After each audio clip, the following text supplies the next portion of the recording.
Stop selling these cars. No, seriously, stop. Because right now, as you're watching this, people are dumping some of the best cars that you could possibly own for reasons that make absolutely zero sense. And I'm just sitting here like, are you guys out of your mind? And the craziest part, this isn't just random opinion. This is straight from real owners, real mileage, real pain, real wins, pulled from the trenches of the internet where people actually live with these cars every single day. So today, we are diving into the cars people are giving up on that they absolutely should not be selling. And by the end of this, you're either gonna feel like a genius or you're gonna feel physical pain, sickness, that a car that you let go, well, you shouldn't have. Like, subscribe so we hit 2 mil, and let's go. First up, we gotta talk about the biggest mistake I see people making right now: selling reliable cars for newer ones, and screens and ambient lighting, it's the lane assist that yells at you, a million sensors watching your every move like it's a government experiment. But here's the problem: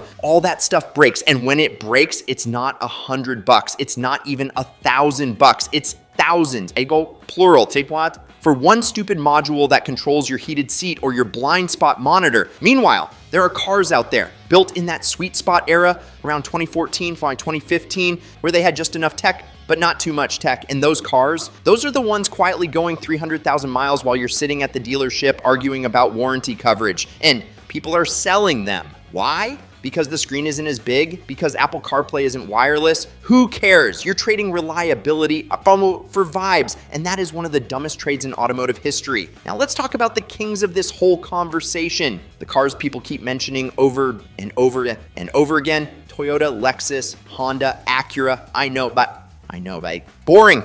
You've heard it a million times, but here's the thing. There's a reason you still see 30-year-old versions of these cars on the road. That's not nostalgia, that's survival. These things refuse to die. We're talking 200,000 miles, 300,000 miles, by sometimes even 500,000 on basic maintenance, oil changes, brake pads, fluids, done. And people are out here selling them because they want something more exciting. Cool. Enjoy your turbocharged 4-cylinder that's under more stress than a college kid during finals. Hey guys, real quick. Win a Mark V Supra with that twin turbo straight 6 or a Shelby GT350 with that screamin' flat plane crank V8, plus cash. Hit the pinned comment down below and grab 100 free entries before they're gone.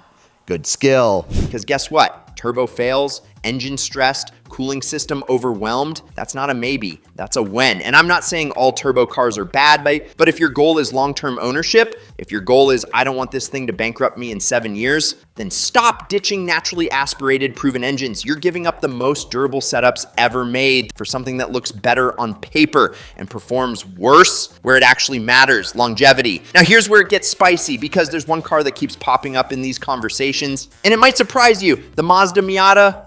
Yeah, the Miata, the car people love to clown, the car people call slow, the car people say, that's not a real sports car. Meanwhile, these things are getting beat, absolutely abused, tracked, drifted, redlined, wanting it modified, and they just keep going. 200,000 miles, 300,000 miles, still running, still driving, still smiling, and people sell them because they want something more practical. You don't need practical, you need something that works. And the Miata is basically unkillable with a wrench and a little bit of love. Even if you do break it, the aftermarket is so insane, you can rebuild it in your garage over a weekend. Try doing that with your modern luxury SUV. You'll need a laptop, a subscription, and a priest. Now let's talk about another category of cars people are absolutely fumbling right now: old school V8 performance, Corvettes, Mustangs, Camaros. These things are sitting in that sweet spot where they're fast, they're simple, and they're shockingly reliable. We're talking LS engines, Coyote 5.8S, proven platforms that can take abuse and just shrug it off. But what are people doing? Selling them to get into something more modern, more efficient, more digital, and less fun. You're trading a raw, mechanical, proven setup for something that's faster on paper,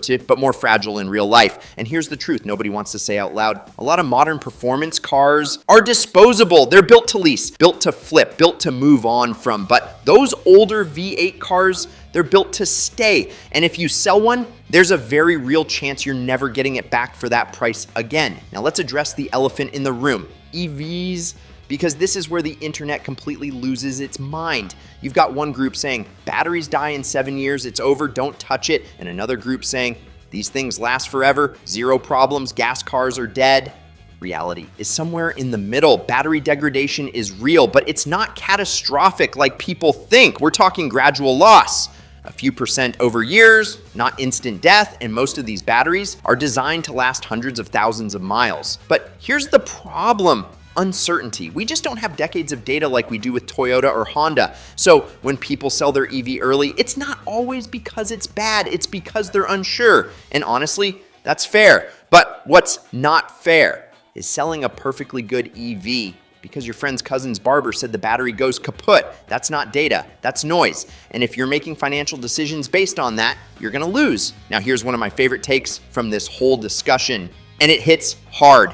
Cheap, fast, reliable, pick two. That's the rule. That's always been the rule. But what people don't realize is that some cars get really close to breaking it. Cars like older Lexus IS models, certain Corvettes, Civic Si, Type R, cars that give you just enough performance while still being built like tanks. And when people sell those, they're not just selling a car, they're selling a rare balance. Something that doesn't come around often, and when it's gone, good luck finding it again. So let's zoom out for a second, because this isn't just about specific cars, this is about a mindset. People are obsessed with upgrading, always chasing the next thing. Newer, flashier, more features, but in that chase, they're letting go of the exact cars that actually make sense to keep, the proven ones, the durable ones, the ones that don't need constant attention, and the market is rewarding that mistake, because while people are dumping these cars, smart buyers are scooping them up, cheap, driving them forever, and laughing all the way to the bank. So here's the takeaway. If you've got a car that's reliable, proven,